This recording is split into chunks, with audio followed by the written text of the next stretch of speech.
Hai, nama saya Lembatan Ramadan.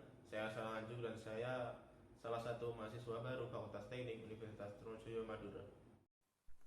Hai, perkenalkan nama saya Dian Retno Ambarwati. Saya dari Fakultas Pertanian Prodi Agroteknologi. Saya berasal dari Nganjuk, Jawa Timur. Halo teman-teman, perkenalkan nama saya Yohan Fadila Gibraltar. Saya dari Fakultas Teknik Program Studi Sistem Informasi. Asal saya dari Kabupaten Nganjuk, Jawa Timur. Halo, Assalamualaikum. Perkenalkan, nama saya Alfiana binti Fauziah dari Fakultas Ilmu Pendidikan, Program Studi Pendidikan Guru Anak Usia Dini. Saya berasal dari Nganjuk.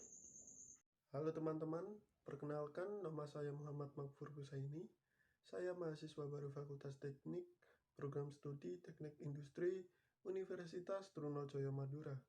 Saya berasal dari Kabupaten Nganjuk. Hai, saya Fatmanto Khairiyah, berasal dari Kecamatan Sukomoro, Kabupaten Nganjuk. Saya masuk di Fakultas Ilmu Keguruan dan Ilmu Pendidikan dalam program studi Pendidikan Anak Usia Dini di Universitas Trunojoyo Madura. Halo, perkenalkan nama saya Surya. Saya dari Fakultas Teknik Program Studi Teknik Mesin Universitas Trunojoyo Madura. Saya berasal dari Nganjuk, Jawa Timur. Perkenalkan, nama saya Iksan Dwi Rahmat, bisa dipanggil Iksan, Prodi Pendidikan Informatika, Fakultas Ilmu Pendidikan. Kami dari suku kelompok Wakatobi akan mewawancarai salah satu dalang remaja di Kabupaten Nganjuk. Dalang. Kebanyakan dari kita mengira kalau dalang adalah orang tua yang pandai sejarah. Nah, jika kalian berpikir seperti itu, kenali nih dalang remaja. Ya, Krisno Cahyo Wicaksono. Krisna Cahyo Wicaksono, kategori 2.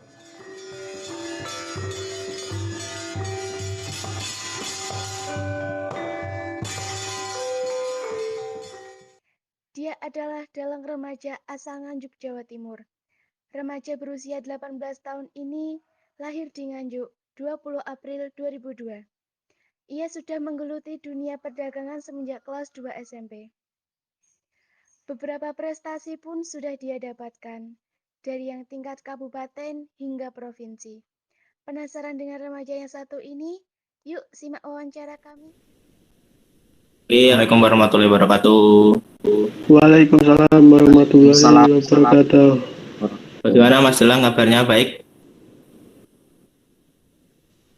Apa sih yang menjadi motivasi Mas Delang untuk kok bisa loh? Ya, bisa menggeluti dunia pedalangan di umur yang begitu muda. Sedangkan Anda sendiri tahu kan, banyak teman-teman kita yang seumuran sampean ini lebih suka ke budaya-budaya asing seperti budaya barat atau Korea dan lainnya itu loh. Dan sampean ini kok bisa menggeluti dunia pewayangan yang notabene-nya dikhususkan orang-orang tua. Ya, itu. Motivasi saya yang pertama itu saya justru malah heran, wayang ini kok gimana ya, seni pertunjukan yang sangat kompleks, yang sangat lengkap. Kenapa kok lengkap? Karena dari segi dramanya masuk, dari segi musiknya ada, dari segi vokalnya juga ada, dari segi seni rupa, segi lukis pun juga ada. Terus campuran-campuran seni ini ketika digabungkan kok menjadi sebuah pertunjukan yang sangat estetik menurut saya. orang tua sendiri gimana? Ketika mengetahui Anda ini kok suka banget dengan wayang, apakah mereka mendukung? Terkadang kan banyak orang tua yang bilang, kamu ini suka wayang kok jadul banget sih. Orang tua saya sendiri bilang gitu. Kalau orang tua ya mendukung saja, soalnya kan dari bapak sendiri juga suka wayang, suka cerita-cerita wayang. Sudah. Menurut saya kalau wayang tuh nggak jadul karena ya pertunjukan wayang tuh juga mengikuti entertainment zaman sekarang. Kalau menurut saya.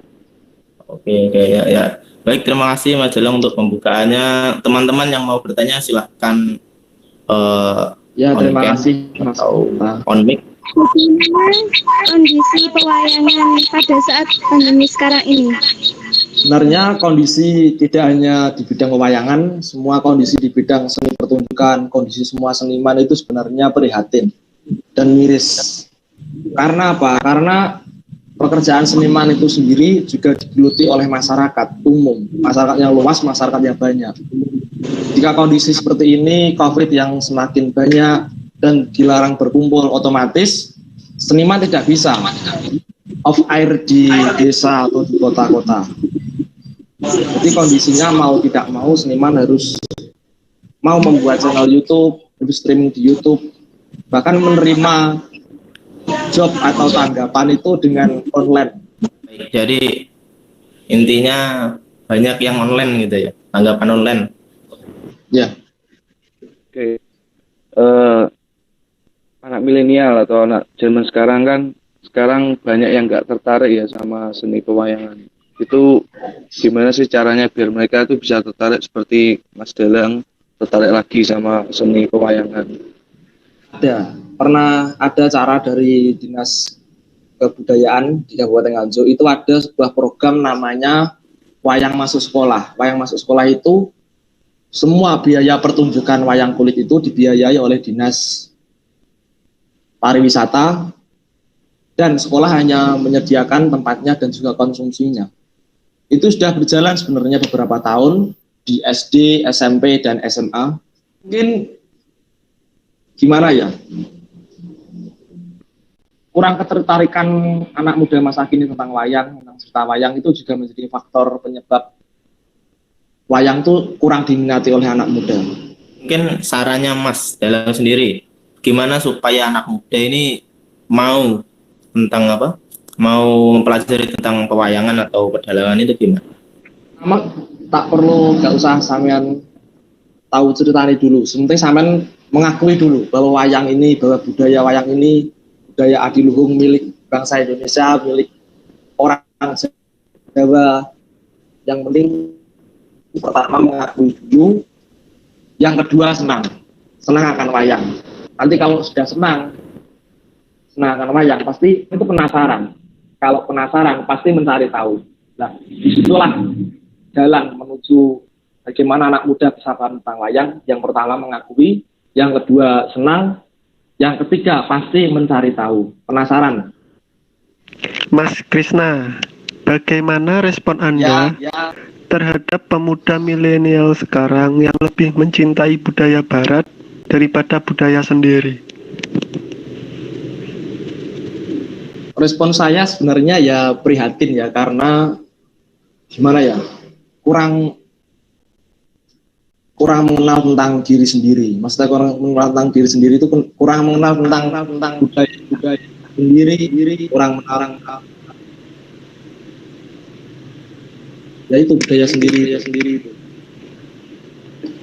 Tapi mungkin memang ini zamannya milenial jadi agak susah. Kan pertanyaanku, menurut Dalang bagaimana minat generasi sekarang tentang seni perwayangan? Menurut pengamatan saya, bahkan anak-anak di desa saya, sekitar saya itu sekitar kelas 5 SD sampai kelas 3 SMP itu ada juga yang nongkrong temannya bermain Mobile Legends atau PUBG itu, dianya tuh malah nonton YouTube, malah nonton wayang. Tapi entah kenapa kalau anak usia SMA kelas 1 sampai dengan sedang perguruan tinggi mungkin itu kok kurang minat tuh, saya juga nggak tahu penyebabnya.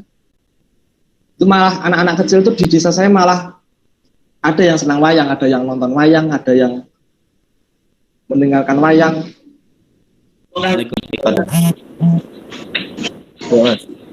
Untuk pertanyaan nanti juga bisa motivasi untuk kita semua supaya kita nanti bisa untuk menjadi suka, bisa mendalami untuk tentang kewayangan. Pertanyaan itu bagaimana keluh kesah Kang Dalang saat berjuang menjadi dalang sampai pada akhirnya menjadi dalang kecil atau dalang remaja. Padahal kan jarang banget anak-anak muda itu mendalami atau suka dengan kesenian, apalagi pewayangan. Jadi nanti mungkin jawaban dari Kang Dalang bisa menjadi motivasi kita semua biar kita lebih suka tentang kesenian di dalam diri kita dan nanti bisa memajukan untuk kesenian-kesenian di negara kita tercinta. Sekian.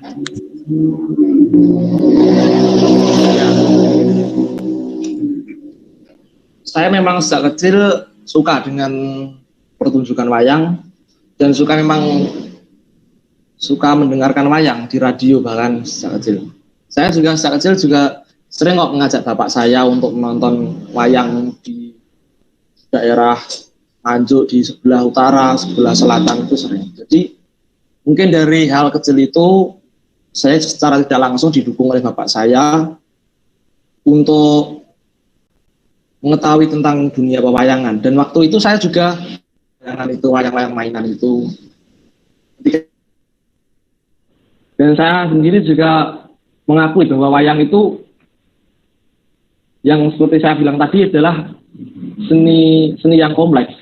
Saya membawa wayang ini, contohnya wayang ini kalau Anda tahu ini namanya Pate Sengkuni. Nah, ini yang menyebabkan perang besar Bharatayuddha ya ini, kelicikannya ini. Di sini wayang di sini gimana ya kalau penjelasannya?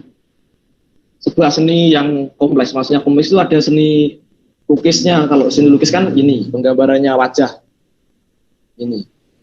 Ada yang bagian seni rupanya. Kalau seni rupa itu tatahan atau pahatan wayang untuk membuat sebuah karakter wayang menjadi hidup ketika dilihat di belakang layar dalam. Tatahan itu ya ini. Juga ada wayang yang catnya dibikin mewah. Wayang itu juga mewah, juga ada yang mewah, juga ada yang mahal. Bagaimana cara melestarikan pewayangan di masa pandemi ini? Oke. Ya. Ya. Kalau untuk sekarang cara melestarikan wayang di masa pandemi yaitu melalui digital, antara lain di platform YouTube itu. Bagaimana ya, Mas Yan? Agar tetap optimis menekuni dunia pewayangan sampai saat ini? Kalau kita membahas tentang optimis, tentang menekuni hal sesuatu itu ya kebanyakan problemnya tergantung niatnya kita. Kalau kita niatnya ikhlas, memang kita suka dengan wayang, itu tanpa kita sadari kita akan optimis menekuni dunia yang kita suka itu. Nah, untuk pertanyaan penutup ya, apa saran sampean ini untuk generasi muda ya, yang tidak tertarik atau bahkan meninggalkan budayanya sendiri, itu sarannya gimana? Tanggapan Anda itu seperti apa? Tanggapan saya itu semuanya kembali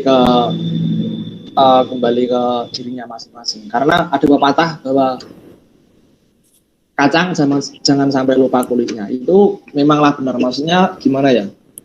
Kalau kita lahir di Jawa, kita harus mencintai budaya Jawa, mencintai adat istiadat Jawa. Jadi ini memang gimana, itulah problem dari. Terima kasih sudah mau sharing dengan kami mengenai budaya wayang ini. Semoga ilmu-ilmu yang dipaparkan tadi bermanfaat. Terima kasih. Assalamualaikum warahmatullahi wabarakatuh. Waalaikumsalam warahmatullahi wabarakatuh. Oke.